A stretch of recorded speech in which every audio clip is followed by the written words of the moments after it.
Okay, this is a slightly sweatier and much more nervous version of me. I'm standing in the Choco rainforest in westernmost Colombia, and I'm nervous because this is the stomping ground of armed rebel groups and the hotbed of coca cultivation to produce cocaine. In fact, just an hour before that photo was taken, a man dressed head to toe in camouflage gear came running through the jungle, shouting and wielding a submachine gun. I had to do my best not to give off my girliest scream and adopt the fetal position. So, why did this happen? When armed conflict between guerrilla groups and the government came to a climax in this region between 2008 and 2011, it left 50,000 Colombians living as internal refugees, and it resulted in 50 children starving to death within 1 month.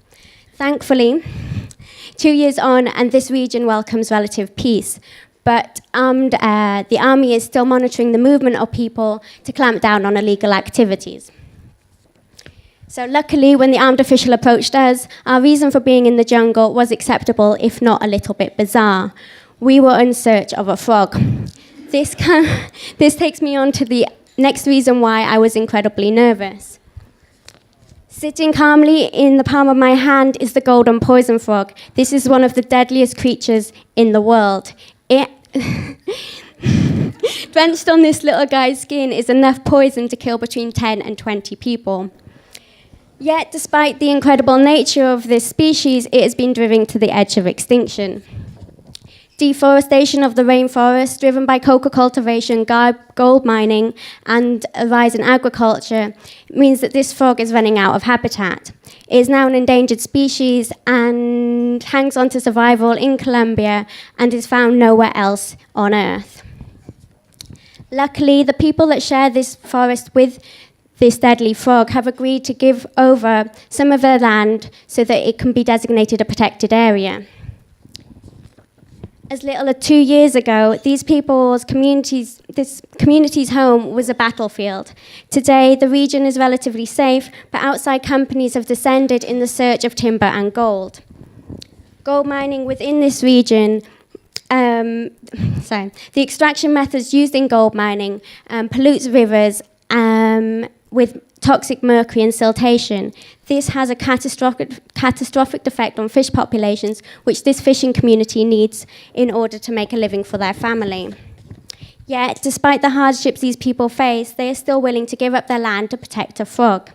While I was here in rural Colombia, back home in the UK, we were doing this. We were shooting badgers.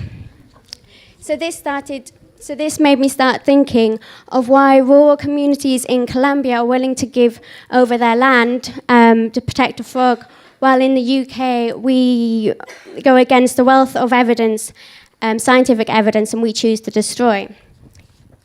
Some people argue it's because, as we're a largely urban society, we're so far removed from the natural world that we can't understand it and we don't value it. Making this problem worse is the fact that we're not being taught about it in the schools. I don't know about you, but I was never taught the basics of ecology or why diversity in ecosystems matters, the kind of essence of why life and functions on Earth. Back here over in Colombia, conservationists have been working with this community for years. They have been teaching them why plants, trees, and animals, a diversity of them within the forest, creates a stable, stronger, and better functioning ecosystem. So here is just one example of why we need nature. Scientists predict that 86% of species that exist on Earth had not yet been discovered. Yet nearly 90% of human diseases known to medical science can be treated with prescription drugs derived from nature. Take our friend the golden poison frog. The chemicals within its poison have been studied by researchers to manufacture a painkiller. But when taken into captivity, the frog stops producing the poison and loses its toxicity. When born in captivity, the frog is not poisonous at all. Amazingly, scientists do not know why this is. They believe it's part related to the frog's diet in the wild, but they don't know what food source gives the frog its exceptional toxic levels. And if we're not careful, we'll wipe out the golden poison frog and its food source before this has ever been discovered. And this is happening across the world year on year. We're destroying species before we even know they exist. So what can we do about this? So instead of spending our weekends snorting cocaine, we should be getting wet, dirty, and learning to love nature. We need to recognise that our life choices impact communities across the world. So this week, why not join an environmental group, get involved, get active, and get your voice heard. Thank you very much.